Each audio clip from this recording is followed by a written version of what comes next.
கடந்து செல்வோம். வாசிக்கலாம். லூக்கா எழுதின நற்செய்தியின் நூல் 2வது அதிகாரம் 10, 11, 12 வசனங்கள்.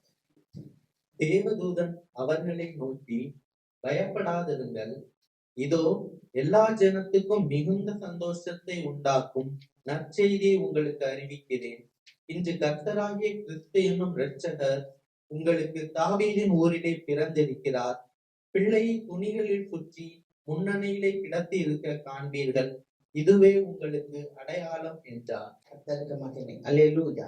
தேவதூதன் அவர்களை நோக்கி, பயப்படாதிருங்கள், இதோ எல்லா ஜனத்துக்கும் மிகுந்த சந்தோஷத்தை உண்டாக்கும் நற்செய்தியை உங்களுக்கு அறிவிக்கிறேன். அல்லேலூயா. இந்த சூழ்நிலை எப்ப நடக்குது அப்படின்னு சொன்னா, மேய்ப்பர்கள் ஆடுகள் இவைகள் எல்லாம் மேய்த்து கொண்டாந்து மந்தையெல்லாம் மடக்கி வச்சுட்டு ராத்திரி நல்லா பனி பெய்யுது. பாருங்க, மார்கழி மாசம் எப்படி இருக்கும் நைட்டு. எல்லாம் மாட்டு மந்தை எல்லாம் மடக்கிட்டு அவங்க வந்து படுத்து இருக்கிறாங்க. படுத்து அப்படியே அந்த பனியில இருக்கும்போது ஒரு தேவதூதன் வந்து, பயப்படாதீங்க, ஏன்னா வெளிச்சம் சட்டுத்தியும் அங்க வந்து அடிக்குது. அடிச்ச உடனே அப்படியே எல்லாரும் பாக்குறாங்க. பார்த்த உடனே அந்த மேய்ப்பர்கள்ட்ட சொல்றாரு, பயப்படாதீங்க, உங்க எல்லா ஜனத்துக்கும், அல்லேலூயா, எல்லா ஜனத்துக்கும் மிகுந்த சந்தோஷத்தை உண்டாக்குற நற்செய்தியை நான் உங்களுக்கு தருகிறேன் சொல்லுறேன் அப்படின்றாரு. அப்படின்னா அந்த நாட்கள்ல மேய்ப்பர்கள் வந்து ரொம்ப கனஹீனமாக கருதப்பட்டார்கள். அவங்களுக்கு சமூகத்துல நல்ல ஒரு அந்தஸ்து இல்லை, அவங்களுக்கு நல்ல ஒரு அங்கீகாரம் கிடையாது இந்த மேய்ப்பர்களுக்கு. அப்ப அந்த மேய்ப்பர்கள் ரொம்ப மனவேதனையோட, சமுதாயத்தால ரொம்ப நம்ம அங்கீகரிக்கப்படாம ரொம்ப கஷ்டத்துல, அதாவது ஒரு லீஸ்ட் பீப்புள் அவங்க, அப்படித்தான் சொல்றோம், ரொம்ப சிறுமைப்படுத்தப்பட்டவர்கள் அவர்கள். அப்படி இருக்கும்போது ஒரு தேவதூதன் வந்து சொல்றான், சந்தோஷமா இருங்க, பயப்படாதீங்க, எல்லா ஜனத்துக்கும் சந்தோஷத்தை கொடுக்கிறது. அப்படின்னா நமக்கு ஒரு குழந்தை ஒரு வீட்டுல பிறக்குது, அது எல்லாருக்கும் சந்தோஷமா இருக்குமா? எல்லா ஜனத்துக்கும் சந்தோஷமா இருக்குமா? பேரண்ட்ஸ் சந்தோஷப்படுவாங்க, அவங்க குடும்பத்தார் சந்தோஷப்படுவாங்க. ஆனா இந்த குழந்தை பிறந்திருக்கு, இந்த குழந்தை பிறந்ததை வந்து அவர் சொல்லும் போது சொல்றாரு, எல்லா ஜனத்துக்கும் மிகுந்த சந்தோஷத்தை கொடுக்கிற நற்செய்தி அப்படின்னு சொல்றாரு. அல்லேலூயா. அப்ப அவர் சொல்லும் போது, அந்த தூதன் சொல்லும் போது சொல்றாரு, நீ பயப்படாத, உனக்கு ஒரு நற்செய்தியை சொல்றேன்.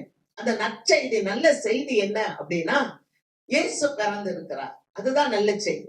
அப்ப இயேசு என்பவர் யார் அப்படின்னு சொன்னா, இயேசு என்பவர் தான் இந்த உலகத்தையே ரட்சிக்க பிறந்த ராஜாதி ராஜா. அல்லேலூயா. இந்த உலகத்தையே ரட்சிப்புக்குள்ள நடத்த வந்த ராஜாதி ராஜா. அவருக்கு எல்லாத்தின் மேல ஆளுகை இருக்கு. எப்படின்னா, ஒரு மனிதன் அப்படின்னு எடுத்துக்கிட்டா, ஒரு மனுஷன்ட்ட ஆவி இருக்கு, ஆத்துமா இருக்கு, சரீரம் இருக்கு. இந்த மூணையும் ஆளுகை செய்கிற அதிகாரம் யார்கிட்ட இருக்குன்னா இயேசுராஜாட்ட இருக்கு. அல்லேலூயா. ஆகவேதான் நீங்க பயப்படாதீங்க, உலக ரட்சகர் பிறந்திருக்கிறார் அப்படின்னு சொல்லிட்டு அவர் சொல்றாரு, அந்த தேவதூதன் சொல்றாரு, என்ன சொல்றாரு, நீங்க அந்த குழந்தை துளிகள்ல சுற்றி முன்னணியில கிடத்தி இருக்க காண்பீர்கள், இதுவே உங்களுக்கு அடையாளம் அப்படின்ற. என்னன்னா, அந்த குழந்தை வந்து ராஜாதி ராஜா, அது நல்ல செய்தி, அது எல்லாத்துக்கும் ரட்சிப்பு கொடுக்க போகுது. ஆனா அது எப்படி இருக்குதுன்னு சொன்னா, அதுக்கு பாருங்க, ஒரு நல்ல சட்டை கூட போட முடியல, ஒரு துணிய சுத்தி வச்சிருக்காங்க. ஒரு துணியை சுற்றி முன்னணையில கிடத்தி இருக்க காண்பீர்கள். அந்த முன்னணை அப்படின்னா, இந்த மாடுகள் ஆடுகள் இதெல்லாம் சாப்பிடுறதுக்கு தீவனம் போடுவாங்க, ஒரு தொட்டி, அதுக்கு பேர் தான் முன்னணைன்னு சொல்லுவாங்க. அந்த தொட்டியில அந்த குழந்தைய துணியை சுற்றி வச்சிருக்கிறாங்க, அதுதான் உங்களுக்கு அடையாளம் அப்படின்றாங்க. இந்த சிச்சுவேஷனை நீங்க பாருங்க, இந்த சூழ்நிலையை பார்க்கும்போது, கன்னி மரியாள்கிட்ட தேவதூதன் வந்து பேசுறாரு, நீ கர்ப்பவதியாகி ஒரு குமாரனை பெறுவாய், அவருக்கு இயேசு பேர் வைன்னு சொல்றாரு. இப்ப நம்ம பிரசவமத்துக்கு வயிறு பெருசாயிடுச்சு. இப்ப அவங்க வர்றாங்க. அந்த நேரம் பார்த்து அகஸ்துராயன்ற ஒரு மன்னன் என்ன சொல்லிட்டாரு, நீங்க குடிமதிப்பு எழுதுங்க, சென்சஸ், இப்பெல்லாம் ஜாதி வாரியா கணக்கெடுப்பெல்லாம் எடுங்கன்னு சொல்லி நம்ம நாட்டுல சொல்லிட்டு இருக்காங்க. அப்ப மக்கள் தொகை கணக்கிடுதல், சென்சஸ். அப்ப அந்த அகஸ்துராயன் காலத்துல இயேசுவானவர் பிறக்கும் போதே இந்த காரியம் நடந்துச்சு. அப்ப இவங்க குடிமதிப்பு எழுதுறதுக்காக கலிலேயா நாட்டுல இருந்து இவங்க எங்க போறாங்கன்னா பெத்லகேமுக்கு போறாங்க. அப்படி போற வழியில இந்த அம்மாக்கு பிரசவ வலி வந்துருச்சு. இவங்க எங்க குழந்தை பெத்தாங்கன்னு நமக்கு தெரியாது. ஒருவேளை வழியிலேயே பிறந்துச்சா என்னன்னு. ஆனா பிள்ளைய எங்க வச்சிருப்பாங்கன்னா இந்த ஆடுகள் மாடுகள் இதெல்லாம் கட்டி வச்சிருக்கிற அந்த தொழுவத்துல அந்த முன்னணை இருக்கும், அதுலதான் இந்த குழந்தை இருக்கு. அதுக்கு ஒரு அடையாளம் என்னன்னா அது மேல ஒரு துணியை சுத்தி அந்த முன்னணையில வச்சிருக்காங்க, அதுதான் உங்களுக்கு அடையாளம். அல்லேலூயா. அப்ப அந்த கன்னி மரியாள்கிட்ட இந்த குழந்தை பிறந்துச்சு அப்படின்றத பாக்குறோம். ரெண்டாவது அது எங்க பிறந்துச்சு அப்படின்னா தாவீதின் ஊரிலே பிறந்தது என்று பார்க்கிறோம். அல்லேலூயா.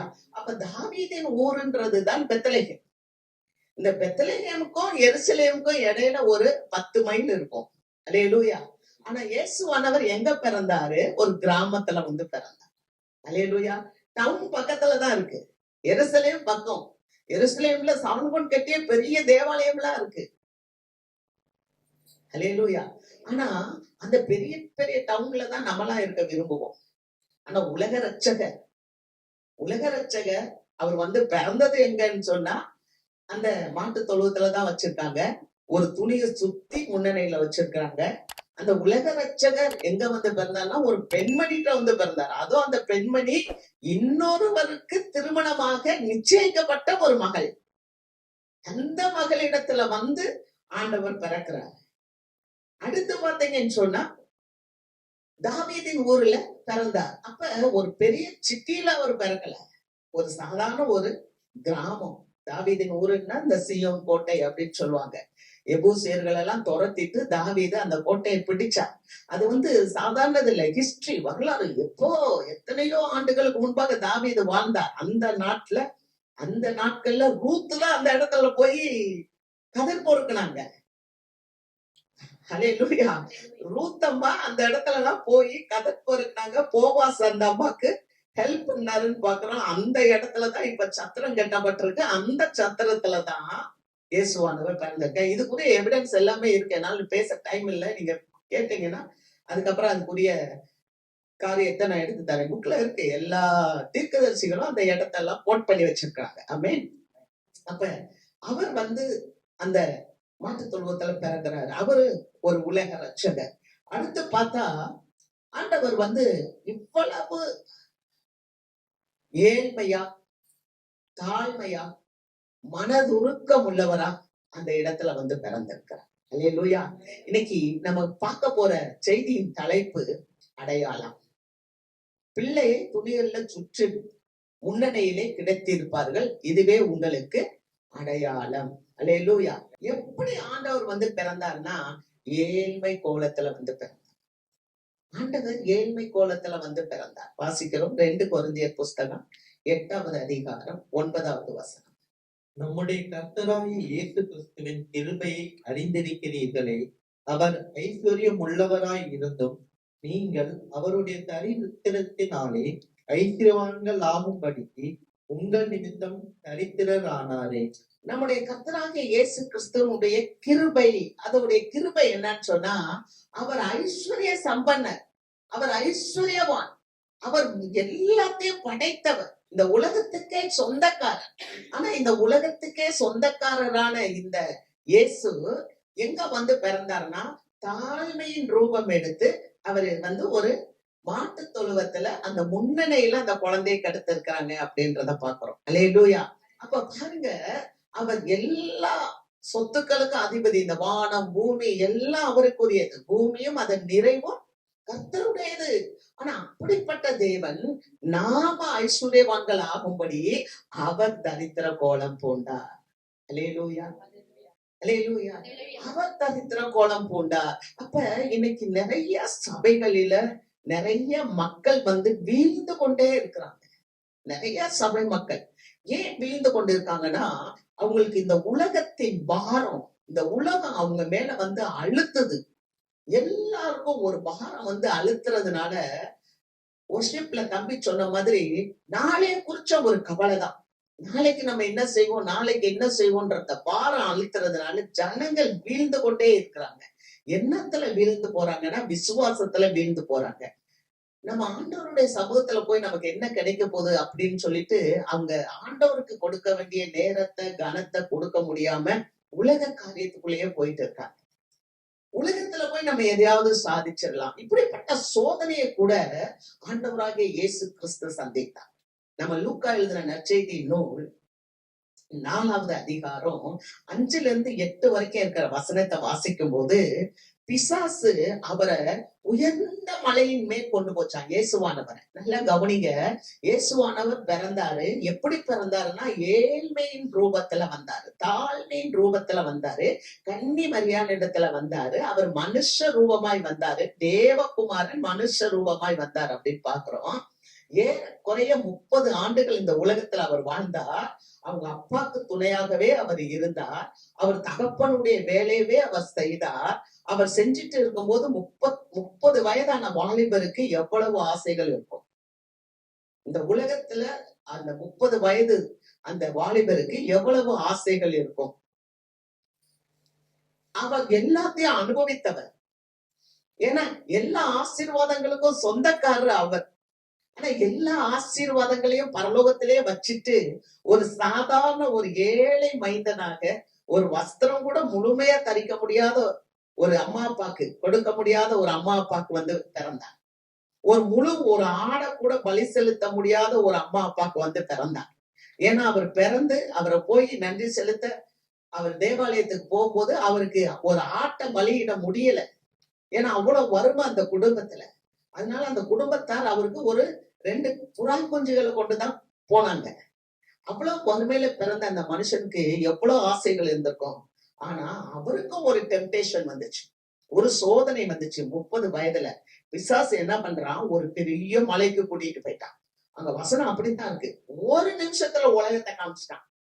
1 minute அங்க வாசிக்கலாம். ஒரு நிமிஷத்துல இந்த உலகத்தை எல்லாத்தையும் காமிச்சிட்டு அந்த பிசாசு சொல்லுறான், நீ என்னை சாஷ்டாங்கமாய் பணிந்து கொண்டால் இந்த காரியங்கள், இந்த அதிகாரங்கள், இதற்கு மேல இருக்கிற அதிகாரம் சொல்லுங்கப்பா, வாசிங்க 6வது வசனம்.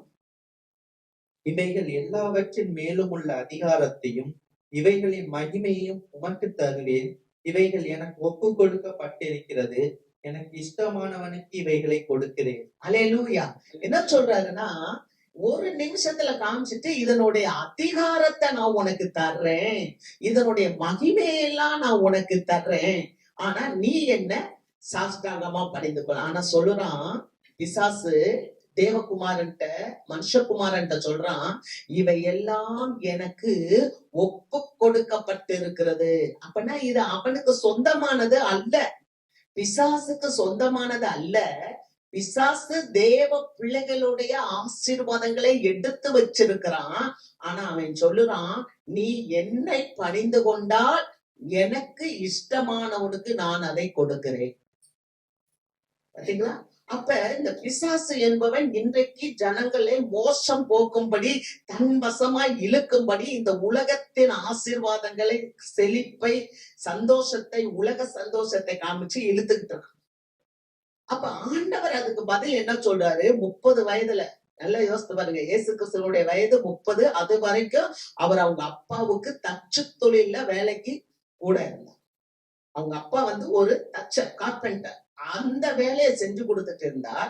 30 வயதுல அவர் ஒரு இடத்துல வந்து உட்கார்ந்து ஜெபிக்க வரும்போது பிசாசு அவரை சோதிக்கும் போது அவர் சொல்றாரு பிசாசுக்கு மறுமொழியாக, உன் தேவனாகிய கர்த்தர் ஒருவரையே பணிந்து கொண்டு அவருக்கே ஆராதனை செய்வாயாக என்று எழுதியிருக்கிறதே, அப்பாலே போ சாத்தானே என்று சொன்னார். அல்லேலூயா. இன்னைக்கு ரட்சகர் என்றால், அந்த ரட்சிப்பை கொடுக்கிறவர் என்றால், முதலாவது நம்ம என்ன ரட்சிப்பு? இந்த உலக சிந்தனையிலிருந்து ஆண்டவரை விட்டு நம்மை பிரிக்கிற காரியத்தில் இருந்து நம்மை விடுவித்துக் கொள்ள வேண்டும். அதுதான் ரட்சிப்பு. அல்லேலூயா. ஜீவனை கொடுத்த தேவன், நம்மளை உண்டாக்கின தேவன், அவரிடத்தில் இருக்கிற உறவை பிரிக்கிற எந்த ஒரு காரியமும் ஒரு தேவ பிள்ளைக்குள்ள வராமல் இருக்குமானால் அதுவே அவர்களுக்கு ரட்சிப்பு. ஆமென். அத ஆண்டவர் அங்க வின் பண்ணார். நான் நேற்றைய தினத்துல கிறிஸ்துமஸ் செய்தி கொடுக்க ஒரு இடத்துக்கு அழைக்கப்பட்டிருந்தேன். அங்க போயிருக்கும் போது ஒரு சகோதரி என்கிட்ட வந்தாங்க. வந்து, அம்மா எனக்காக ஜெபம் செய்யுங்க. அவங்க அருமையான பேர், அவங்க பேர் சொன்னாங்க. கேட்டேன். அவங்க பேர் நல்ல பேர் சொன்னாங்க. 3 குழந்தைகள் இருக்கு, கணவர் இருக்கிறார். நான் வந்து ஒரு திருச்சபைக்கு போறேன். அந்த திருச்சபை பேரை சொன்னாங்க. அதோடு கூட நான் எல்லாருக்கும் போய் டிராக்ஸ் கொடுத்து மக்களை எல்லாம் அழைப்பேன், சபைக்கு அழைப்பேன். நான் போய் அப்படி அழைக்கும் போது என்கிட்ட எல்லாரும் கேக்குறாங்க, நீயே கடன்ல இருக்க, உன் வீட்டுக்காரே சரியில்லை, நீ வந்து இவ்வளவு கஷ்டத்துல இருக்க, கொடிய தரித்திரத்துல இருக்க, பணம் இல்ல, ஆனா நீ வந்து இந்த தேவனை கூப்பிடு, இந்த தேவன்ட்ட வான்னு சொல்லி என்னை கூப்பிடுறியே, நான் எப்படி வருவேன் அப்படின்னு சொல்றாங்கன்னு சொல்லி அந்த பெண்மணி என்கிட்ட வந்து அழுதாங்க. அழுதுட்டு சற்று ஜெபம் செய்யுங்க அப்படின்னு சொன்னாங்க. நான் சொன்னேன், ஆண்டவர் தேவன், ஆனா அவர் மனுஷகுமாரனா வந்தாருமா. அவர் வந்து எங்க நின்னாருன்னா சிலுவையில அவரை நிப்பாட்டுனாங்க.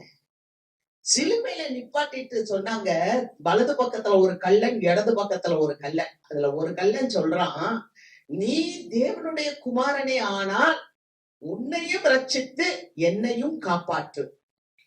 அல்லேலூயா. அப்படி அது மாத்திரம் இல்ல, இயேசு அந்த இடத்துல சுத்தி இருக்கவங்க வந்து வந்து அடிக்கிறாங்க.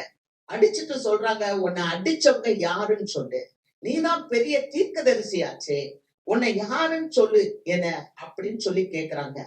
அப்ப கிறிஸ்தவ வாழ்க்கை என்பது சாதாரணமானது அல்ல, மலர் மேல் படுக்கிற படுக்கை அல்ல. கிறிஸ்தவ வாழ்க்கை என்றது முள்ளு மேல படுக்கிற வாழ்க்கை தான். என்ன அப்படின்னா, நம்ம அந்த ரட்சிப்பை காத்து கொள்ளணும். அல்லேலூயா. கிறிஸ்தவ வாழ்க்கையில பரியாசங்கள் உண்டு, அவமானங்கள் உண்டு, நிந்தைகள் உண்டு.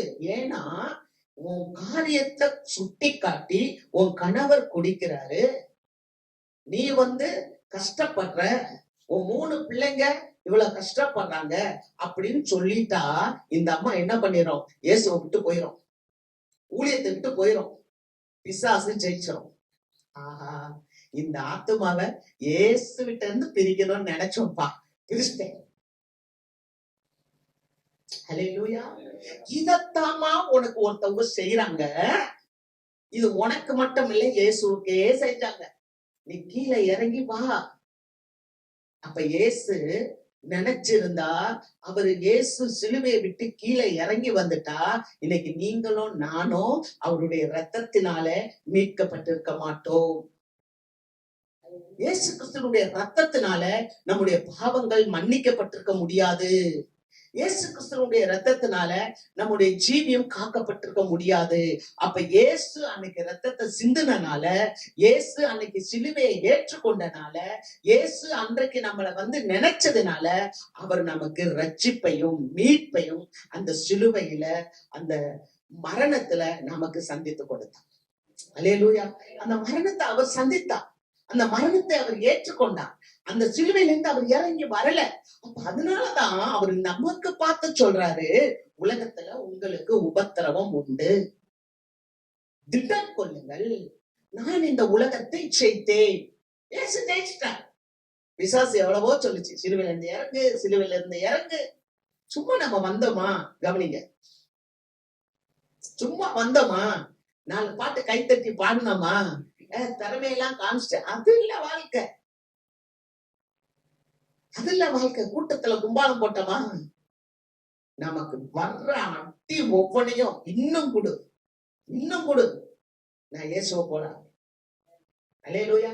அருமையான ஒரு பிரதர் பிளஸோ அண்ணன், ஸ்டான்லி அண்ணன் சொல்லியிருந்தார், லைக் ஜீசஸ் அப்படின்னு. நீங்களும் அதெல்லாம் போய் பாருங்க யூடியூப்ல, அந்த மாதிரி செய்திகளை பாருங்க. இயேசுவை போல 8 பாட்டு 10 பாட்டு போட்டிருக்காங்க, லைக் ஜீசஸ், இயேசுவை போல வாழ்க்கை, இயேசுவை போல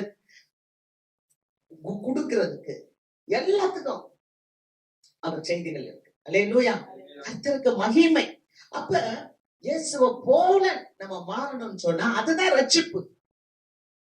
நம்ம யார் யாரையோ ஒப்பீடு செய்யறோம், உலகத்துல ஒரு மனுஷனை ஒப்பீடு பண்றோம். அந்த மனுஷனை போல நான் இல்லையே, அதுவா நமக்கு வாழ்க்கை?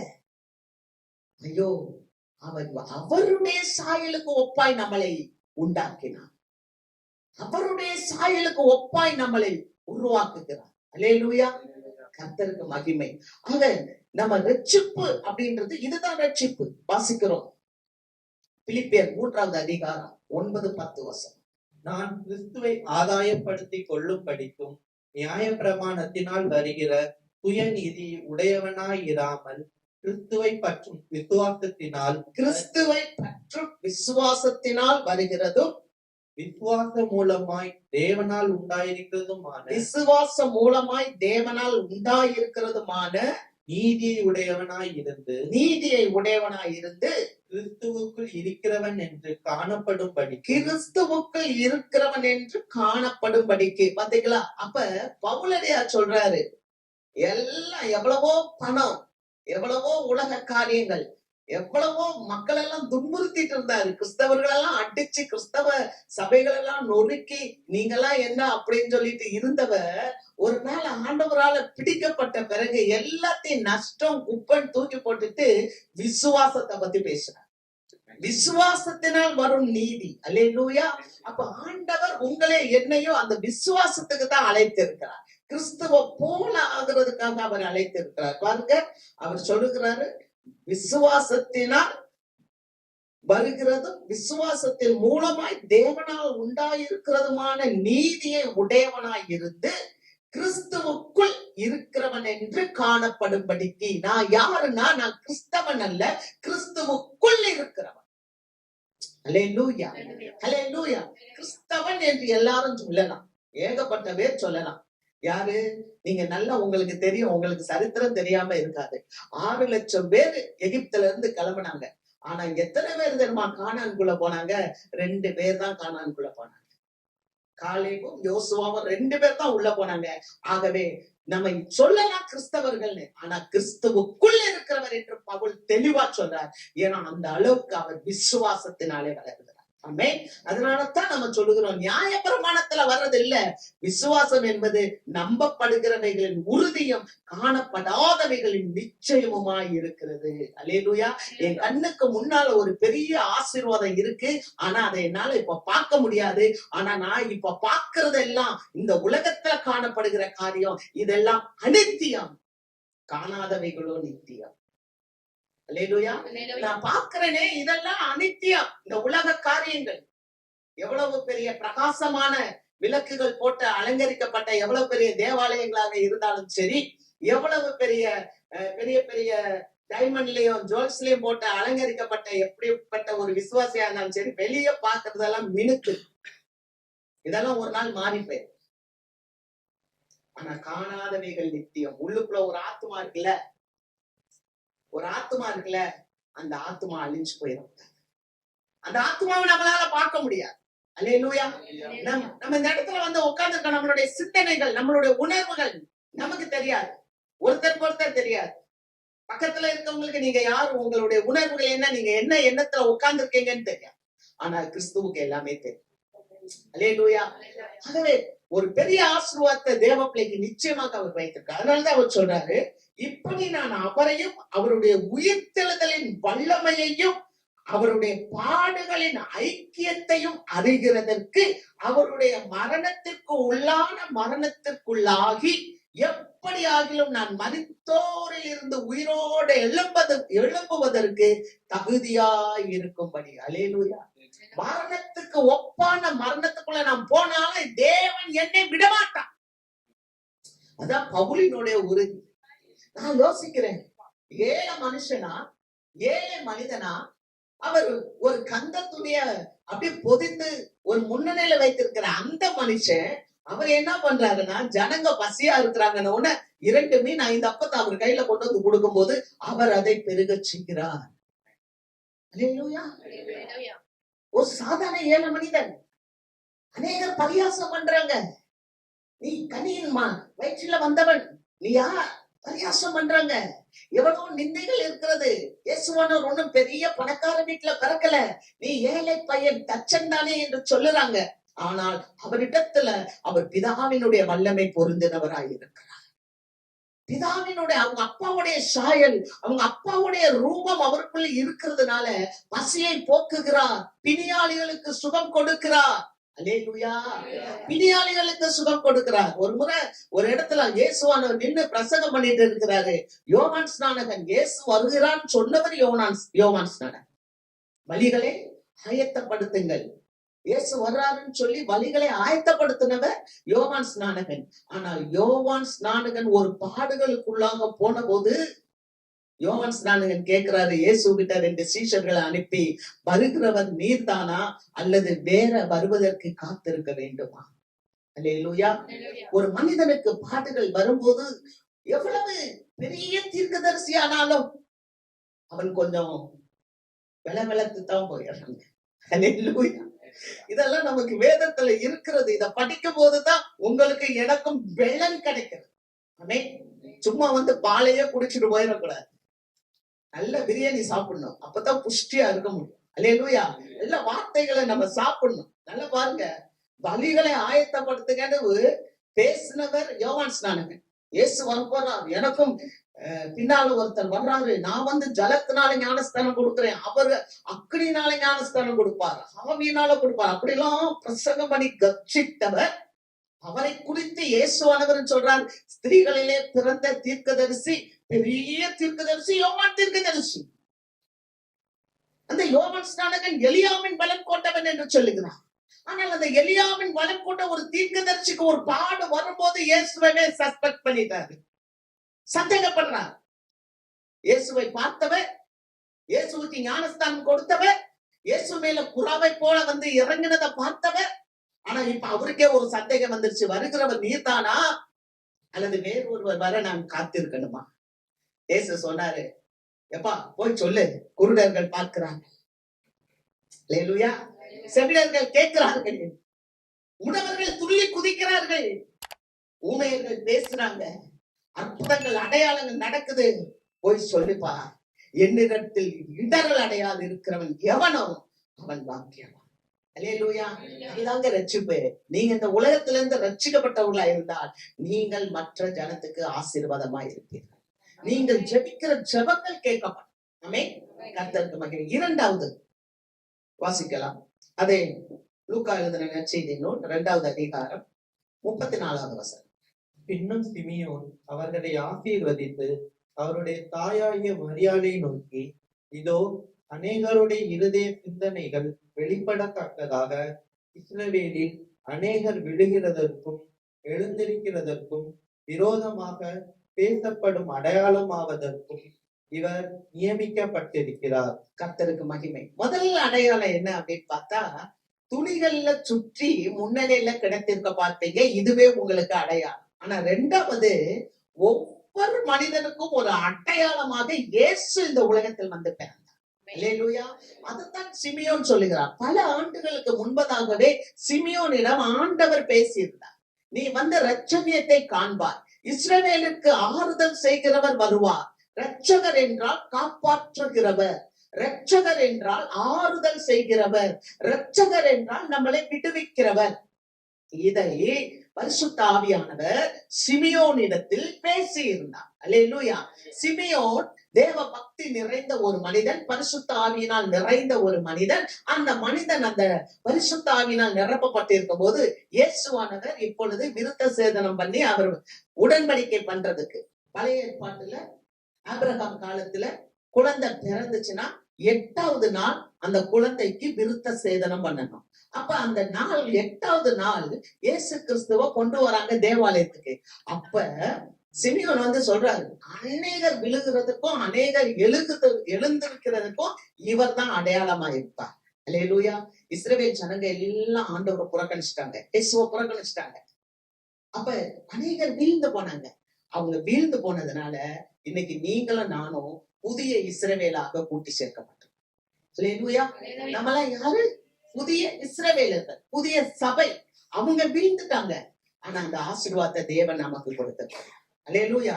அப்ப விழுகிறதற்கும் எழுகிறதற்கும் விரோதமாய் பேசப்படும் அடையாளத்துக்காக அவன் நியமிக்கப்பட்டார். இயேசுவ தேவன் இல்ல, இயேசு எனக்கு வேணான்னா என்ன நடக்கும் தெரியுமா? நீங்க வாசிங்க, உங்க புஸ்தகத்துல எடுங்க. யோவான் 3வது அதிகாரம் 36வது வசனம். குமாரனிடத்தில் விசுவாசமாய் இருக்கிறவன் நித்திய ஜீவனை உடையவனாய் இருக்கிறான். குமாரனை விசுவாசியாதவனோ ஜீவனை காண்பதில்லை. தேவனுடைய கோபம் அவன் மேல் நிலை நிற்கும் என்றான். பாத்தீங்களா? மகனை அனுப்பிட்டாரு, சொந்த மகனை அனுப்பிட்டாரு, இந்த உலகத்துக்கு உலக ரட்சகரை அனுப்பிட்டாரு இயேசுவை. இப்ப இந்த இயேசுவை நம்ம ஏற்றுக்கொள்ளாட்டினா தேவனுடைய கோபம் நம்ம மேல இருக்குமா? இது நமக்கு என்னைக்காவது புரிஞ்சிருக்கோமா? நமக்கு வாழ்க்கைன்றது இதோட முடிஞ்சு போறது இல்ல. நம்ம மரணத்துக்கு பிறகுதான் நமக்கு வாழ்க்கையே இருக்கு. கிறிஸ்தவர்களுக்கு நல்ல நம்பிக்கை என்னன்னு சொன்னா, நம்ம நினைக்கிறது செத்து போயிருவோமோ சாவல மாட்டோம். நமக்கு திரும்ப உயிர்த்தெழுதல் இருக்கு. உயிர்த்தெழுதல்ல ஆண்டவர் வந்து நம்மளை நித்திய ஜீவனுக்குள்ளாக கூட்டி கொண்டு போவார். அல்லேலூயா. அப்ப ஆண்டவரை ஏற்றுக்கொண்டா நம்ம நித்தியமா வாழ்வோம். அந்த இயேசு எனக்கு வேண்டாம் அப்படின்னு சொன்னா, இயேசு வேண்டான்னு சொன்னா தேவனுடைய கோபத்துக்கு ஆளாகும். அப்ப நமக்கு ஆண்டவர் உணர்த்துகிறார், பேசுறார். நம்ம நினைக்க கூடாது எனக்கு விருப்பமானது மட்டும்தான் இயேசு பேசணும்னு. பரிசுத்த ஆவியானவர் அவருக்கு விருப்பமானதை பேசுவார், நம்மளை ஷேப் பண்ணுவார். ஒரு மலை இருக்குன்னா அந்த மலைக்குள்ள ஒளிஞ்சு இருக்கிறது ஒரு சிற்பம். அந்த சிற்பத்தை நம்ம வெளியே எடுக்கணும்னா வேண்டாதத அந்த சிற்பாசாரி உளிய வச்சு கொட்டுவான். அந்த கல்லெல்லாம் உடைஞ்சு விழுந்தா அதுக்குள்ள ஒரு அழகான ஸ்டாச்சு, அது நல்ல ஒரு சிற்பம் வெளியே வந்துடும். அது வீணை வாசிக்கிற மாதிரியோ அல்லது மைக் பிடிச்சு பேசுற மாதிரியோ அல்லது உங்களுக்கு சாப்பாடு கொடுக்குற மாதிரியோ ஒரு சிற்பத்தை அழகா சிற்பி வரைஞ்சிரும். அது பார்த்தான் தேவனுடைய வார்த்தை. அதனாலதான் பவுலே சொல்றாரு கொரிந்தியருக்கு சொல்லும் போது, நான் சிற்பாசாரிய போல உங்களிடத்துல வந்தேன். நம்மளை ஷேப் பண்றாரு, அவருடைய வார்த்தை நம்மளை ஷேப் பண்ணுது. ஊழியக்காரன் மூலமாக தேவன் நம்மளை ஷேப் பண்றார். அல்லேலூயா, கர்த்தருக்கு மகிமை. ஆக அதுதான் அடையாளம். அநேகர் வீழ்வதற்கும் எழுவதற்கும் இயேசு கிறிஸ்துவே அடையாளமா வந்தார். அவர் வந்து அவருடைய போதனைகளை கேட்டாலே போதுங்க. அவருடைய போதனைகளை கேட்டாலே போதும். ஆமென். இயேசுவானவர் வாழ்ந்த போது எல்லாரும் இப்படிதான் வந்து கேட்டாங்க, என்னய்யா நீ அது இதுவும் பேசுறியா, அதுக்கெல்லாம் அடையாளம் என்ன? ஏசாமி சொன்னாரு, யோனா தீர்க்கதரிசியுடைய அடையாளத்தை பாரு. யோனா வந்து மன்னிக்கணும், யோனா வந்து கீழ்ப்படியாம போகும்போது தேவனானவர் என்ன பண்ணாரு, ஒரு பெரிய மீனின் வாயை திறந்தார். 3 நாள் யோனா தீர்க்கதரிசி மீன் வயிற்றுக்குள்ள இருந்தார். ஆண்டவருக்கு கீழ்ப்படியல. அவர் தர்ஷீஸ்க்கு போயிட்டான், உலகத்துக்கு போயிட்டார். அப்ப ஆண்டவர் என்ன பண்ணாரு, அந்த யோனாவை காப்பாத்த மீனை கொண்டாந்தார். மீன் வயிற்றுக்குள்ள இருந்தார். மீன் வயிற்றுக்குள்ள முட்டி போட்டு செபிக்கிறார். 3 நாள் கழிச்சு மீன் வந்து கக்குச்சு. அதத்தான் சொல்றாரு, அடையாளம் என்னன்னு கேட்காதீங்கயா, யோனா தீர்க்கதரிசியை நினைவு கூறுங்க. யோனா 3 நாள் எப்படி மீனின் வயிற்றுல இருந்தாரோ அது மாதிரி மனுஷகுமாரனும் பூமியின் வயிற்றுல 3 நாள் இருப்பார். இயேசுவானவர் மரித்து 3 நாள் அவர் பூமியில இருந்தார் உள்ள. அல்லேலூயா. 3 நாள் கழிச்சு அவர் உயிரோடு இருந்து வந்தார். ஆமென். அந்த 3 நாளும் கூட அந்த மனுஷன் உறங்கல.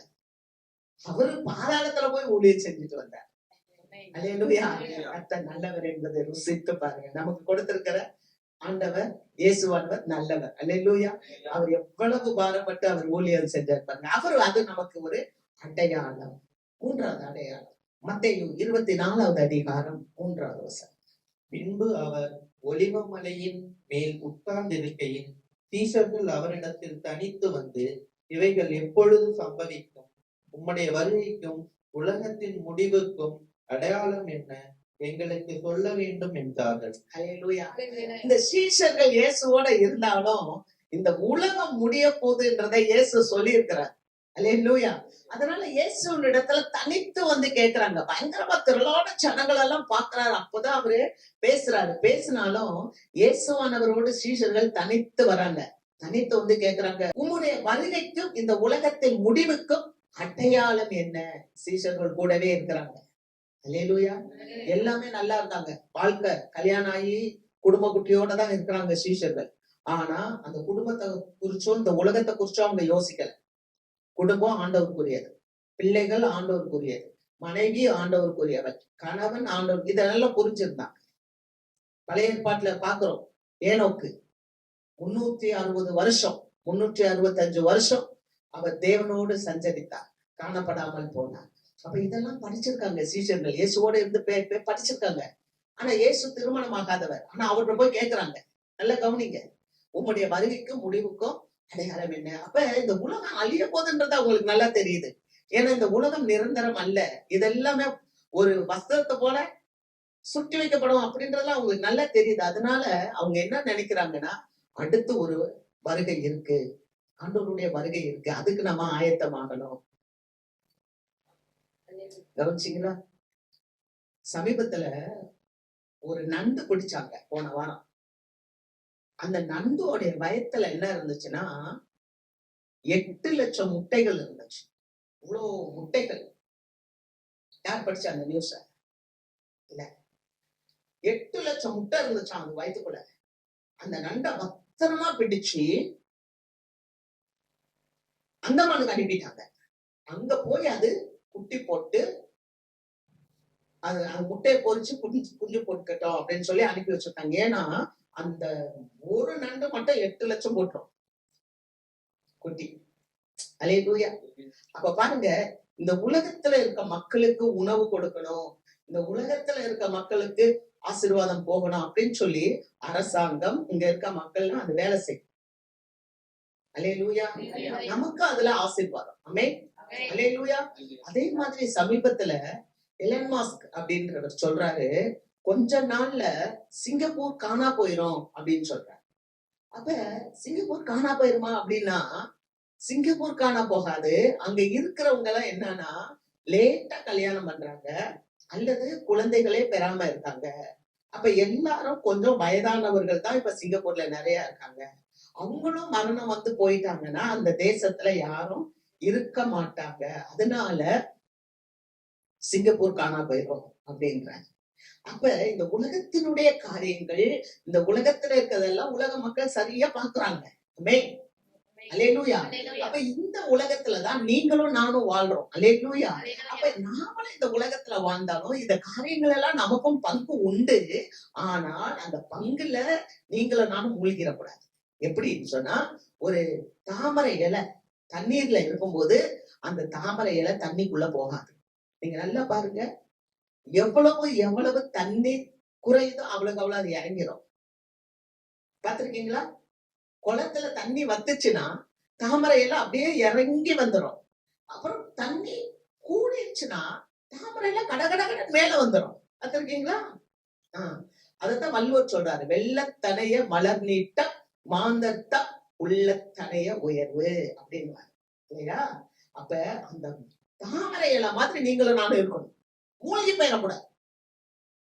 ஒரு விசுவாசி இந்த உலகத்தின் காரியத்துல மூழ்கி போயிடக்கூடாது. தாமரையில எப்படி தண்ணீர்ல மிதக்குதோ அது மாதிரி நம்மளும் நித்தியத்துக்குரியவர்கள், நித்தியத்துக்குரிய சிந்தனையில இருக்கணும். அதைத்தான் அந்த சீஷர்கள் செய்தார்கள். உங்களுடைய வருகைக்கும் உங்களுடைய இந்த உலகத்தின் முடிவுக்கும் என்ன அடையாளத்தை சொல்றீங்க அப்படின்னும் போது ஆண்டவர் நிறைய காரியங்களை சொல்றார். என்ன சொல்றாரு? நீங்க வஞ்சிக்காதபடிக்கு எச்சரிக்கையா இருங்கள். உங்களை வஞ்சிப்பாங்க. எப்படி பிசாசு ஏகால வஞ்சிச்சு. அதனாலதான் பவுல் எழுதுறாரு, உங்கள் மனமும் வஞ்சிக்கப்படுமோ என்று நான் பயந்து இருக்கிறேன்னு சொல்றாரு. வஞ்சிப்பாங்க. அங்க போகாத, அங்க போய் இருக்காத, அங்கெல்லாம் ஒண்ணும் இல்ல, அந்த போகாத. வஞ்சிப்பாங்க.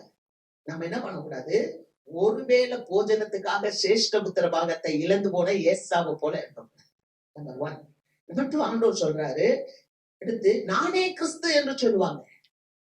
அநேகர் எழுப்புவாங்க, நான் தான் கிறிஸ்து, கள்ள உபதேசம் பண்ணுவாங்க. இன்னைக்கு இருக்கு நிறைய சபைகள்ல. அதனாலதான் நான் சொல்லுவேன், எனக்கெல்லாம் இப்பெல்லாம் மற்ற மக்களுடைய செய்திகளை சில காரியங்கள்லாம் பார்க்கும்போது பயம். அப்படியே பேசுவாங்க, சிரிச்சு சிரிச்சு சிரிச்சு வஞ்சனையா பேசுவாங்க. நீங்க கவனமா இருக்கணும், வேதத்தை படிக்கணும். நானே கிறிஸ்துன்னு சொல்லுவாங்க. அது மட்டும் இல்ல, அவர் சொல்றாரு, பஞ்சம் வரும், கொள்ளை நோய் வரும், யுத்தங்கள் வரும். இப்ப எங்க பார்த்தாலும் அது இருக்குது. நீங்க பாருங்க, இன்னும் விலைவாசி ஏறுமா? ஏன் விலைவாசி ஏறுது? ஏன்னா பஞ்சம் வந்துருச்சு. அதுக்கப்புறம் கொள்ளை நோய், கொரோனா, இந்த வைரஸ் என்ன கொண்டு வருது? வியாதிகளை கொண்டு வரும். அதுக்கப்புறம் எங்க பார்த்தாலும் சண்டைகள். உங்களுக்கு தெரியுது, யுத்தங்கள், யுத்த தளவாடங்கள், சத்தம் எப்படி கேக்குது. கடந்த எத்தனை ஆண்டுகளாக யுக்ரைன்ல சண்டை, எத்தனை குடும்பங்கள் அழிஞ்சிருக்கு. காசா பகுதியில சண்டை, எத்தனை குடும்பங்கள். இதெல்லாம் நம்ம பார்க்கிறோம். இதெல்லாம் என்னன்னா அடையாளம். மத்தேயு 24:42. உங்கள் ஆண்டவர் உங்கள் ஆண்டவர் இந்த நாளிலே வருவார் என்று இந்த நாளிகையிலே வருவார் என்று நீங்கள் அறியாதிருக்கிறபடியினால் நீங்கள் அறியாதிருக்கிறபடியினால் விழித்திருங்கள். விழித்திருங்கள். அல்லேலூயா. நிறைய காரியங்களை சொல்றாரு. பசி வரும், பஞ்சம் வரும், கொள்ள நோய் வரும், சண்டைகள் வரும், இதெல்லாம் வரும். இதெல்லாம் இப்போ இருக்கு. இந்த ஜெனரேஷன் நீங்களும் நானும் பார்க்கிறோம். ஒருவேளை எங்க தகப்பனார் காலத்துல கூட இவ்வளவு பார்த்தது இல்லை. நான் கர்த்தரை ஸ்தோத்தரிக்கிறேன். ஆனா நம்ம காலத்துல நம்ம இதெல்லாம் பார்க்கிறோம். ஆனா இதெல்லாம் பார்க்கும்போது ஆண்டவர் சொல்றார், நீங்கள் நினையாத நாளில மனுஷகுமாரன் வருவார், ஆகவே நீங்கள் விழித்திருங்கள். அப்ப என்னன்னா, இந்த உலகத்துல இருக்க அழுத்தங்கள் நம்ம மேல விழ விழ விழ நம்ம ஆண்டவரை மறந்துட்டு உலகத்துக்குரிய காரியங்கள்ல கான்சென்ட்ரேட் பண்ணிட்டா நித்தியத்தை இழந்து விடுவோம். அல்லேலூயா. அதுதான் விழித்திருங்க. விழித்திருங்கன்னா நீங்க நைட் எல்லாம் தூங்காம முடிச்சிருங்க. இல்ல, எப்போதும் நம்மளுடைய சிந்தையில இயேசு வரப்போகிறார். அல்லேலூயா. சில பாடுகளுக்காக செபிங்க, சில வியாதிகளுக்காக செபிங்க, அது உங்களை விட்டு நீங்கி போகும். ஆமென். அல்லேலூயா. சில பாடுகள், சில காரியங்கள் இல்ல, எனக்கு அதை விருந்து நீக்க முடியல, அது போகல அப்படின்னாலும், அது போகாட்டாலும் அதை தாங்குற பலனை தேவன் உங்களுக்கு தருவார். ஆமென். அவர் கிருபை நமக்கு போதும்னு சொன்னார். அல்லேலூயா. தாங்கிடும் பலன் தருவார், தப்பிச்சல வழி செய்வார். எல்லாத்துக்கும் மேல ஆண்டவர் சீக்கிரம் வர போறாரு. நம்ம வியாதி, நம்ம கண்ணீர், நம்ம பாடு, நம்ம குறைவுகள் எல்லாம் மாறிப்போம். அல்லேலூயா. எத்தனை பேர் ஆமென். நீங்க நினைக்கிறீங்க இன்னும் எவ்வளவு நாள் இருக்குன்னு சொல்ல முடியாது. இன்றைக்கு இப்ப வந்தா இப்படியே பறந்துட வேண்டியதுதான். எதிர்பாருங்க. அல்லேலூயா. அடுத்த வசனத்தை வாசிக்கிறோம். 44. நீங்கள் நினையாத நாளிகையிலே நீங்கள் நினையாத நாளிகையிலே மனுஷகுமாரன் வருவார், ஆதலால் நீங்களும் ஆயத்தமாயிருங்கள். முதல்ல விழித்திருங்க. எப்போதும் அதே ஞாபகத்துல இருங்க. 2வது ஆயத்தமா இருங்க. அல்லேலூயா. ஆயத்தமா இருக்கிறோமா? கவனிங்க. ஆயத்தமா இருக்கிறோமா? எத்தனை பேர் கிறிஸ்துமஸ் ட்ரெஸ் எடுத்துட்டீங்க? கை கூப்புங்க. எல்லாருமே சூப்பர். 25ஆம் தேதி கிறிஸ்துமஸ் நடக்கும். நான் புது ட்ரெஸ் வாங்கி வச்சிருக்கேன், அன்னைக்கு போடுவேன். நம்பிக்கை இருக்கு.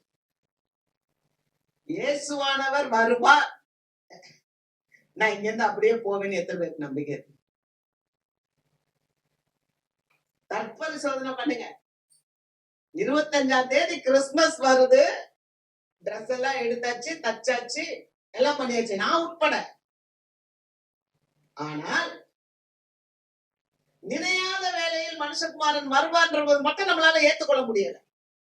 நம்மளுடைய மனசு ஏற்க மறுக்குது. Why? Why? Because everyone wants to stay here only. இந்த உலகம் போதும். They love this world. இந்த உலகம். அதனால என்னன்னா, அதுக்கு மட்டும் ஆயத்தமாக்க மாட்டேன்றோம். நான் சொல்ல ரைட்டா தப்பா? அதுக்கு மட்டும் நம்ம ஆயத்தமா இருக்க மாட்டேன். அது ஆண்டவர் வரும்போது பார்த்துக்கலாம். ஆண்டவர் சொல்லிட்டு வருவாரு, நினையாத வேலையில தானே வருவாரு. எஸ், ஆனா நினையாத வேலையில வருவாரு. ஆனா இந்த நாட்கள்ல தான் வருவாரு. அதனாலதான் ஒரு அழகான பாடலை நம்ம பாடணும். நித்திய ராஜ்யம், நிலை மாறாத ராஜ்யம். அந்த பாட்டு பாடணும் இல்லையா? முடிவில்லா ராஜ்யம், அருள திரும்பவும் வருவேன் என்றார். ஆண்டவர் சீக்கிரம் வரப்போம். முடிவில்லாத ராஜ்யம், நித்திய ராஜ்யத்தை கொடுக்க திரும்ப வரப்போகிறார். அப்ப ஆயத்தமாகி நாம சேர அனுதினம் வடைந்திருப்போம். நம்மளையே நம்ம கிறிஸ்துவுக்களாக வடைவோம். அதுதான் நமக்கு ஆசீர்வாதம். அல்லேலூயா. அடையாளம் அப்படின்னு சொல்லும் போது அடையாளத்தை சிறப்பா ஆண்டவர் கொடுத்திருக்கார். முதல் அடையாளம், அவர் ஏழ்மை ரூபமாய் வந்தார். அந்த நாட்கள் எல்லாம் பாட்டு அப்படித்தான்.